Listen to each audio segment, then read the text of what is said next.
a catio for whiskey, a built-in sauna for me, and lots of windows for us. Those 3 things will be at the top of my wish list the next time I buy a home. Hi friends, today we are talking about the home buying process. I'm going to jump on in, share the 7 main steps with you, and hopefully you'll share your wish list with me at the end. Step number 1, assessing your financial health. Obviously, it costs money to buy a house. We all know that. But there's actually 4 main costs that I think it's really important to remind everyone to consider and assess before even looking for a house. And those are going to be your down payments, your monthly mortgage, your closing costs, and we don't want to forget moving expenses. So let's break down your down payment and closing costs a little bit more. Now, if you can, it is generally recommended to put down 20% of the purchase price as your down payment.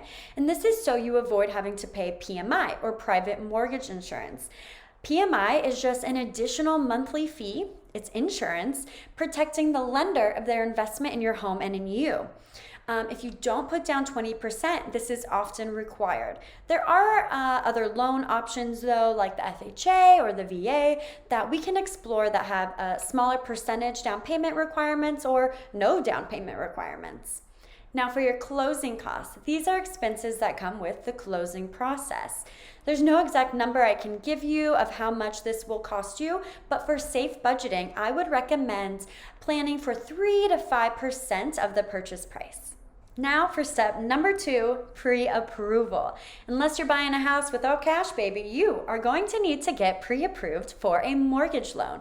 And there's 2 main reasons we do this. The first is so we begin your house hunting search with a realistic price point. And the second, when we submit an offer, it shows that you are in fact a serious buyer. Now, as your realtor, I'm not physically processing your pre-approval paperwork for you, but if you need some recommendations, I know a few great local mortgage brokers who will work on your team. And when I mean on your team, they are working on your behalf to get you the best interest rates based on your financial situation. Now that we have a firm grip on your finances, it's time for step number 3, partner with a real estate agent. As your agent, I am representing the buyer, not the seller, and will handle all our house hunting preparations, our contracts, our negotiations, all the paperwork, all of everything for free.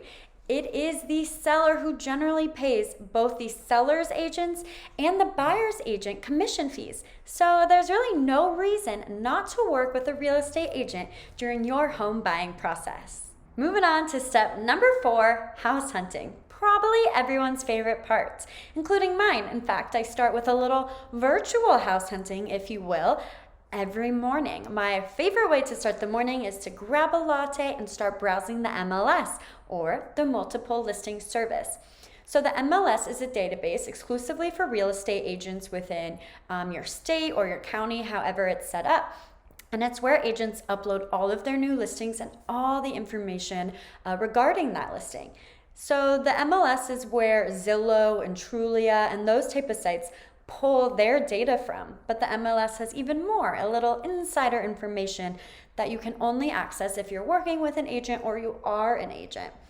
So this is where we will begin your house hunting or find those homes that we want to go and visit that check off all of your wish lists. So I'll start by finding what I think are great ones for you, send them off. You can write in feedback. I hate this. I love that. Ooh, we're almost there. Yes, let's go see these. And that's how it works until we find a home that you are ready to put an offer in on. So you're ready to submit an offer. Step number 5. To formally submit an offer, we are going to use what's called a purchase agreement. This purchase agreement is a proposal to purchase real property, and it will also serve as your receipt for any earnest money deposit we submit with your offer. Now, the purchase agreement is a potential huge legal contract, so we're going to spend a lot of time one-on-one really diving into it. But for the purpose of this video, we'll keep it super simple, and it's what we use to submit our offer. The seller reviews the purchase agreement, and they can do a few things. They love it, they want to accept it just as is, they sign on the dotted lines, and our initial purchase agreement becomes a completed contract. Now, if they want to counter offer, more than likely they'll create, or their agent will create, their own purchase agreement and send it back to us for us to again either counter or sign as is. Whenever they send over their new purchase agreement, they are effectively canceling the one we sent over. It's not a binding contract, and we're not obligated, neither party is obligated to accept any offer as is. So let's say the seller accepts your offer and we have a deal. It's time to move in. Almost. We are at step number 6, opening and closing escrow.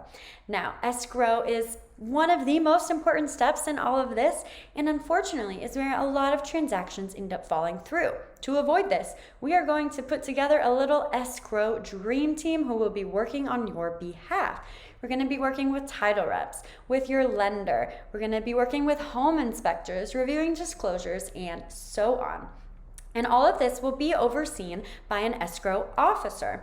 One important duty of the escrow officer, one of many, is to make sure any contractual contingencies are met before we close escrow.